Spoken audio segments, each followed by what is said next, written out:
Now, all day today, we talked about connecting with our customers. We've talked about connecting with each other. We've talked about connecting with our peers.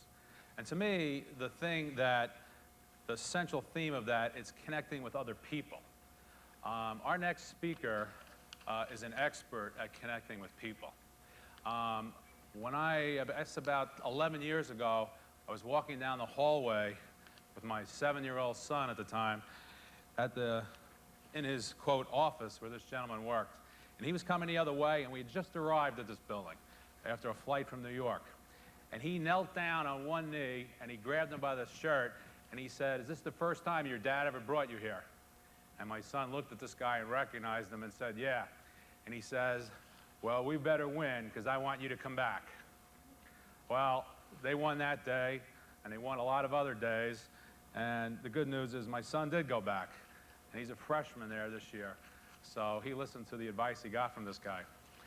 Every place he's gone, every school he's gone to, he's taken a team from a losing record, and within 2 seasons, built them to be a champion. He's done it at Minnesota. He's done it at Arkansas. He's done it at North Carolina State. He's done it so many places, I got to look at where he's done it. And most importantly, he did it at Notre Dame. Ladies and gentlemen, I want you to give a great NEXTEL warm reception to one of the greatest college football coaches of all time, the legendary Lou Holtz.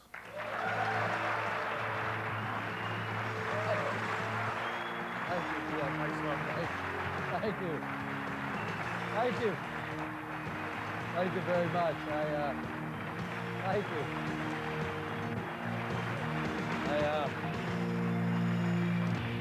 Thank you. I really appreciate that warm introduction. I'm always nervous when I'm a guest speaker, surprise speaker. Thinking about people, oh no, I didn't want him. But Jim, I appreciate that nice introduction. Due to the fact you're from Notre Dame, I'm glad that last week I took off my resume, I won the Medal of Honor. So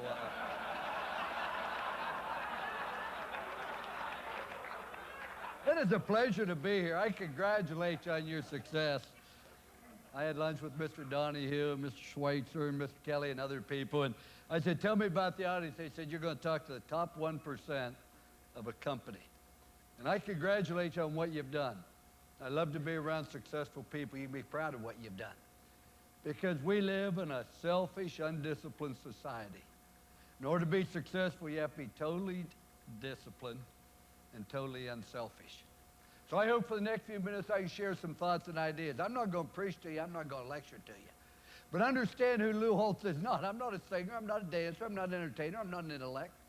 I ranked in the lower half of my high school class. If it was not for people like me, there could have been no upper half of the class. I wasn't a very good athlete. When Tim Brown won the Heisman, I went to New York to be with him, and in the event he didn't win it. See, if he won it, I didn't need to be there, but I didn't know he'd win it for sure. So I was there, and it was shown live on CBS, and during a commercial, Jim Nance said, "Lou," he said, "do you mind if we interview you? We have a little extra time." I said, "No, it's fine." He turned on the TV lights. The first question he asked me, he said, "Lou, did you ever dream about winning the Heisman?" I said, "Oh, all the time." I said, "I wanted to win it for 3 reasons, Jim. I've been the first player from Kent State to ever win it. I've been the first defensive player to ever win it, and I'd be the first third-teamer to ever win it." The interview ended very abruptly. He said, "Well, we have to move on." So I bring this to your attention because I'm just a very simple individual. And when I left Notre Dame, I never thought I would coach again. Because where do you go from Notre Dame, except according to my mother, you go directly to heaven, you sit by the Pope. I mean, you don't coach anymore, and I didn't think. I went and I did TV work. And TV's not real complicated. You just talk till you think of something to say. And I went to live in a town where the average age was deceased. And people say, "Did you go back into coaching for money?" Absolutely not. As a matter of fact, Dr. Palm said to me, he said, walking into the press conference, he said, "Coach, I appreciate it if you wouldn't mention anything about salary." I said, "Oh, don't worry, Dr. Palms. I'm as embarrassed about it as you are. I won't say a word." But when you get up in the morning, you got problems, you got difficulties, you got obstacles, get down on your knees and thank God that there are other people counting on you to make important decisions. See, ladies and gentlemen, that's really what I missed, having a purpose in your life. And there is no purpose in your life if you aren't helping lead other people. You've had tremendous success. I've been fortunate to be around some successful programs as well. When we're number one in Notre Dame, I called the NCAA and I said, now we're number one. I assume our touchdowns are worth 8 points. I said, no. I said, if we fumble, do they give the ball back? They said, no. Here's what happens when you're number one, just like you. People expect more. People expect more from you. Not good enough just be like everybody else. But number two, your competition emulates your strength and attacks your weaknesses. And when you have success, the third thing that happens, you want to be able to sit back and enjoy it. And the fourth thing that happens, you begin to wonder, can I keep doing it? But the worst thing that happens to you, you don't want to change. You just want to stay the same. When I was appointed head football coach by Father Hesburgh at Notre Dame, he appointed me head coach. Dr. Palms appointed me head coach at the University of South Carolina. But you know what? They could not appoint me the leader. They can give you a title, but they can't appoint you as a leader. The only way you can be a leader, people, is if you have a vision and you have a plan. I'd like to share with you some things that I think leadership is important. I think there are basically 5 points I want to cover with you. I think the first thing and most important thing about leadership is the attitude you have. God gave you the power to love and to think, create, and imagine, and plan. But the greatest power you have is the power to choose. You choose whether you're going to act or procrastinate, believe or doubt, pray or curse, help or heal, succeed or fail. The attitude you have will go down to everybody in the organization. It doesn't work up. The attitude you have towards adversity. My first year at the University of South Carolina, the following things happened. My wife had her second major cancer surgery. The doctors gave her 10% chance to live. I almost lost my son with a rare illness. He almost died. My mother died the Friday before we played Florida. I was on a school airplane for 4 straight days. I was to be on it for 3 more days.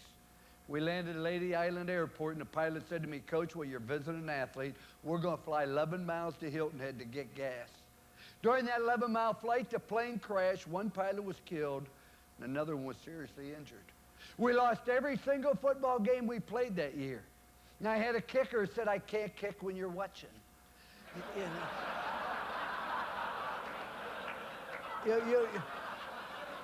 You know, it could not have gotten everything that could go wrong did go wrong. We had a 21-game losing streak. Everybody said he's too old, you can't win. What is your attitude going to be when everybody doubts you, when things aren't going well? Oh, when everything's going great, everybody's got a wonderful attitude. Everybody will stand up and lead. But what are you going to do when you have adversity, when you have difficulty? Because that is when it's important.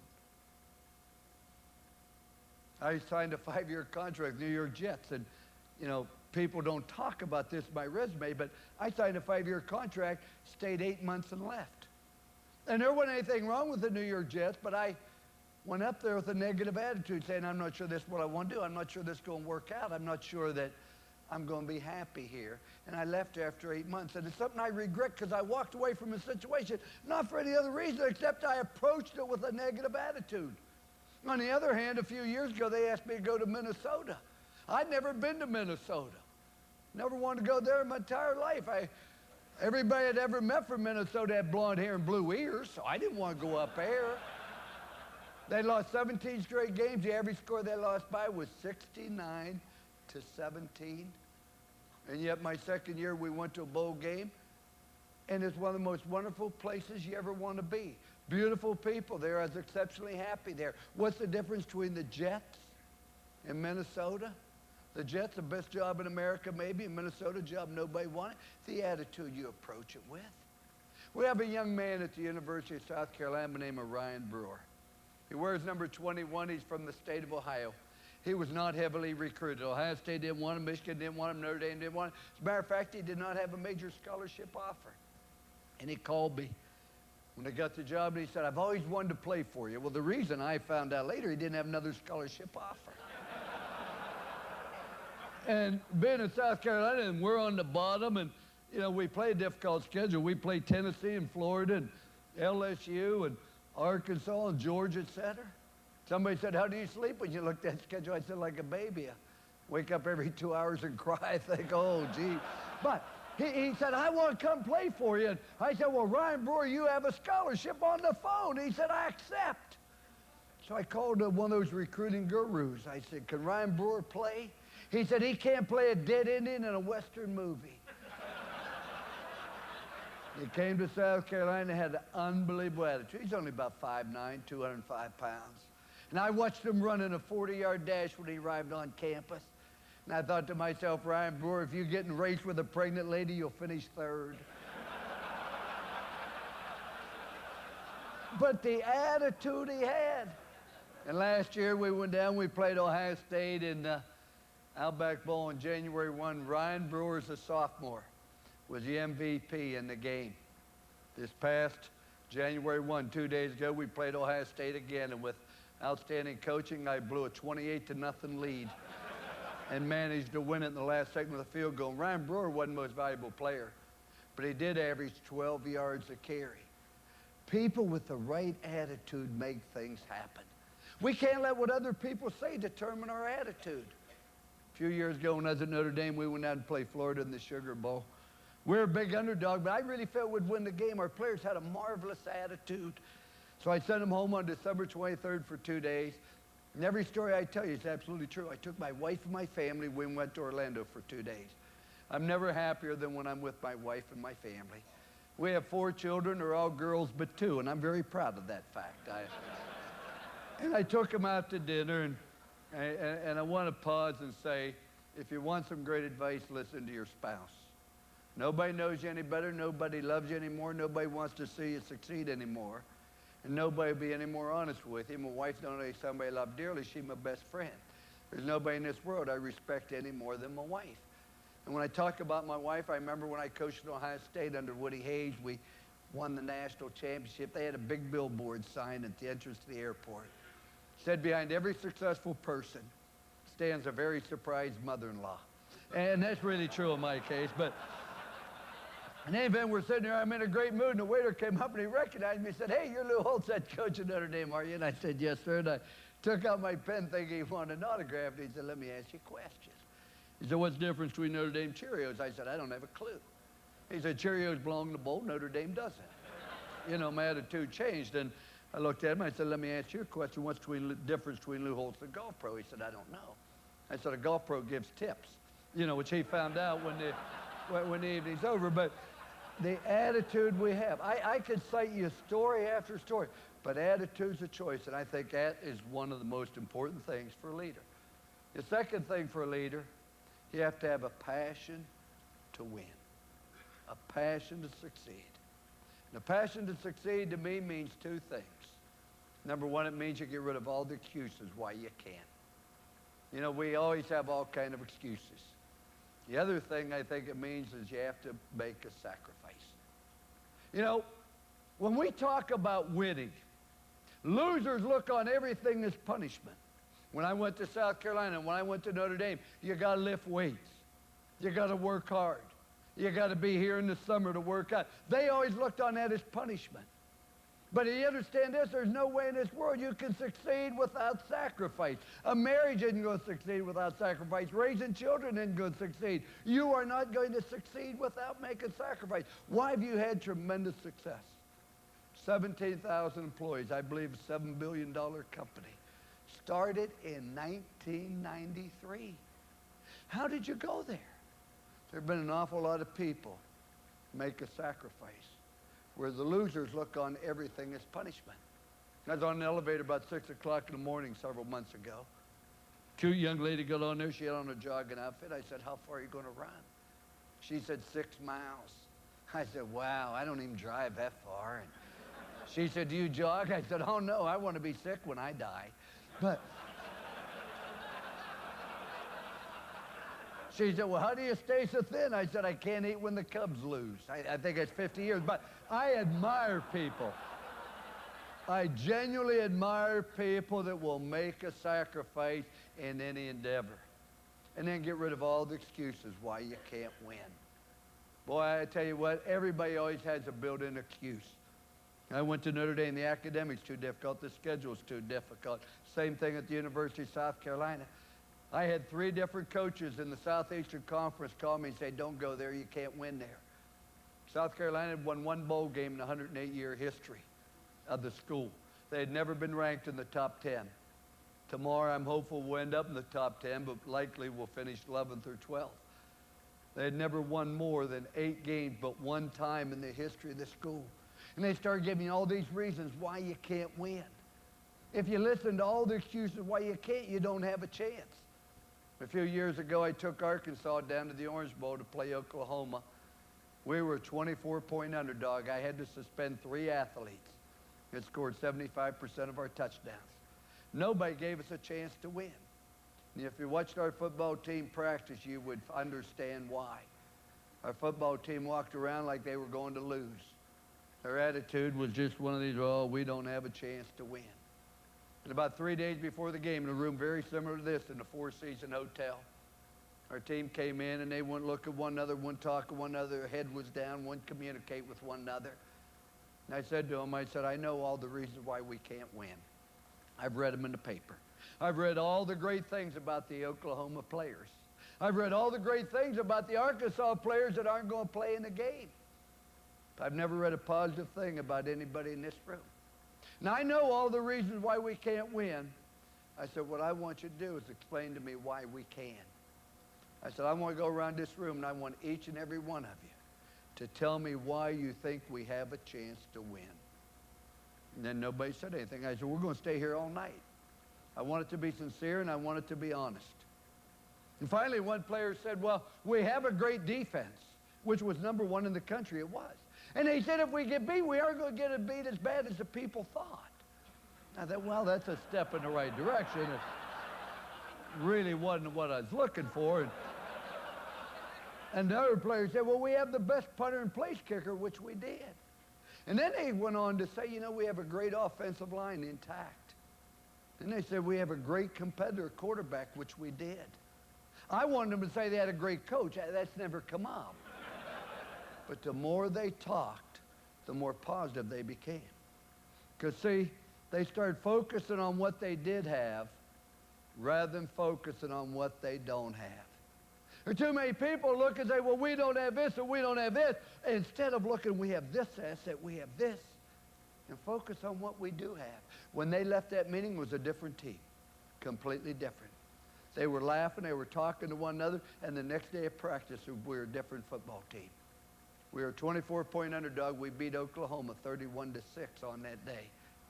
And all of my life, I've tried to focus on what we have rather than on what we don't have. Because attitude's one, a passion to win. You can't pay people to excel. You can pay them to perform. But there has to be something deep down inside that says, I don't want to be average. I don't want to be mediocre. Whatever I do, I want to do it to the very best of my ability. The third point that I think is exceptionally important in leadership. Understand what you're trying to do. I am not very smart, and I lay no claim to that, but I do have common sense. That was obvious to me in the 7th grade. I had a nun named Sister Mary Harriet. She didn't like me. She passed out a test. I didn't know a single answer. And I started looking around out of boredom, and she looked at me. She said, Lou Holtz, don't you even think about cheating. She said, if I even suspect you of cheating, I'm taking 10% off your grade. And I got out the textbook, and I said, 90 sounds good to me. It really did. So, let's keep things simple. Now, what are you trying to do? All you're trying to do is satisfy the needs of the customers. There are too many people that forget what they're trying to do. In 1963, when I was an assistant coach at William and Mary, it was a 9-month-year job, which meant 3 months out of the year I had to get a job in order to support my family. The job I got in 1963 was selling cemetery plots. I don't know how tough your job is, but I want to tell you, I've never had a tougher one. And I never sold a single cemetery plot because I want somebody to buy a cemetery plot to help me. That's not what you do. See, ladies and gentlemen, why have you had great success? Because you're helping the customers get what they want.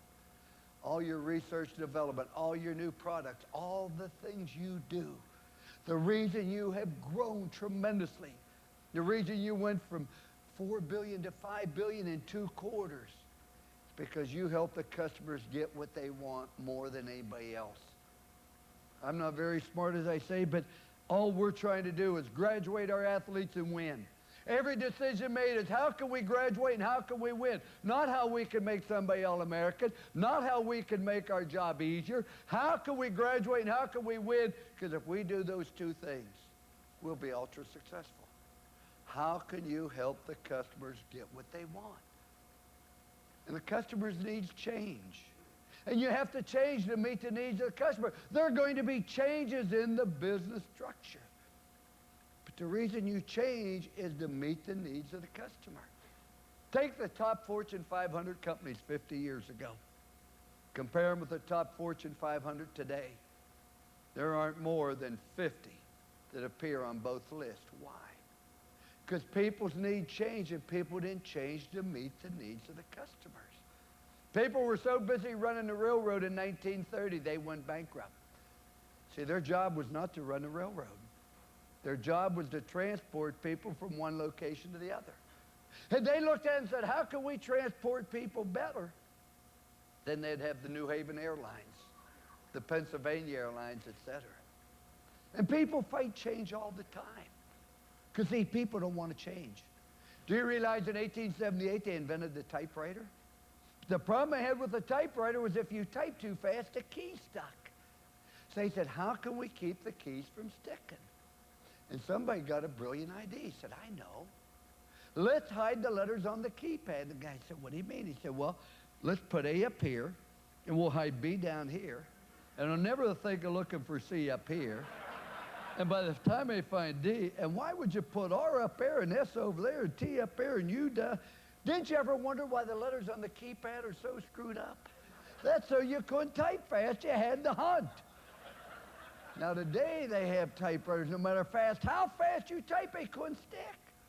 But you try to change the letters on the keypad. Oh, don't do that. Because see, I'm comfortable with that. We don't want to change because we're comfortable. I went to the University of South Carolina at Notre Dame. We had good personnel, and I wouldn't even throw the ball. I wouldn't even have a passing gear in my car, let alone pass the ball in the field. When I went to the University of South Carolina, it was obvious to me that we had to change our offense, and we changed it completely. We had to change it to be successful.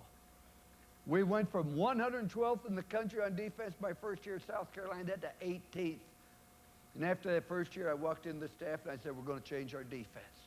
Oh, we can't change our defense. We went from 112th to 18th. We can't do that. I said, we have a great football player named John Abraham.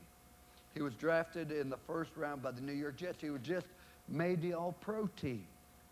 I said, man, he's not with us. And I said, you know what's going to happen? We're going to play Tennessee. It's going to be in the fourth quarter. There's going to be 11 minutes to go in the game. We're going to be behind by 6 points. And Tennessee's going to take the ball and drop back to pass.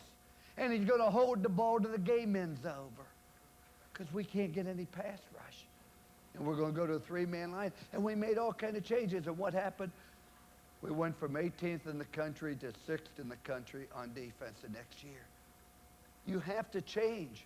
You don't wait till something's broken.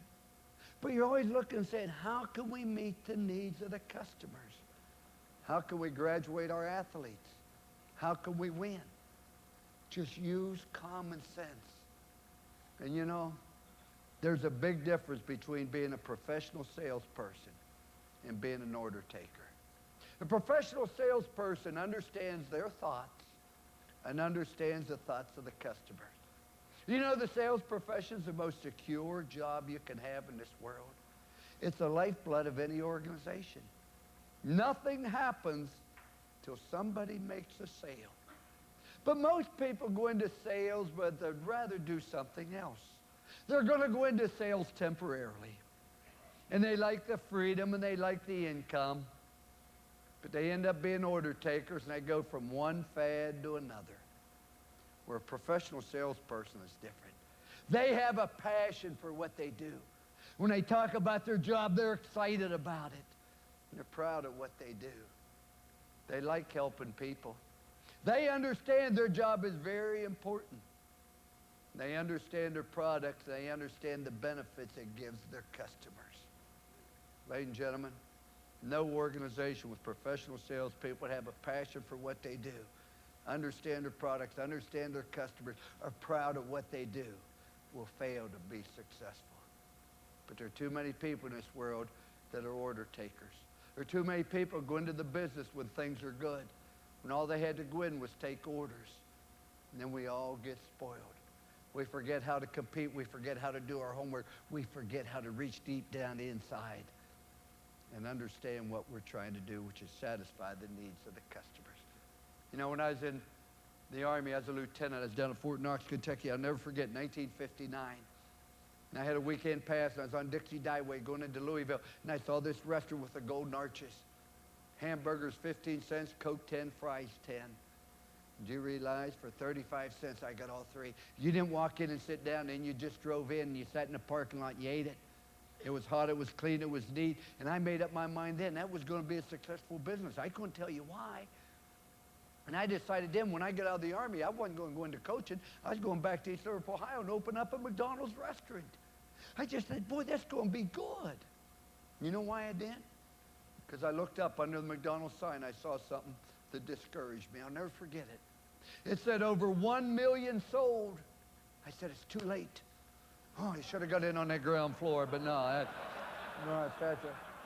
See, but what I didn't realize was that's what customers wanted at that time.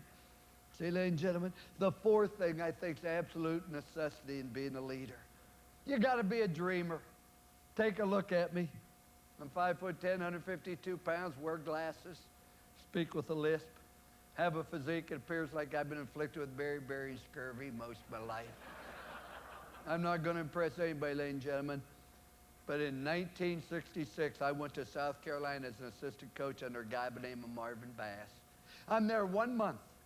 I pick up the paper and the headline said, Marvin Bass resigns. I said to my wife, I wonder if he's related to my coach.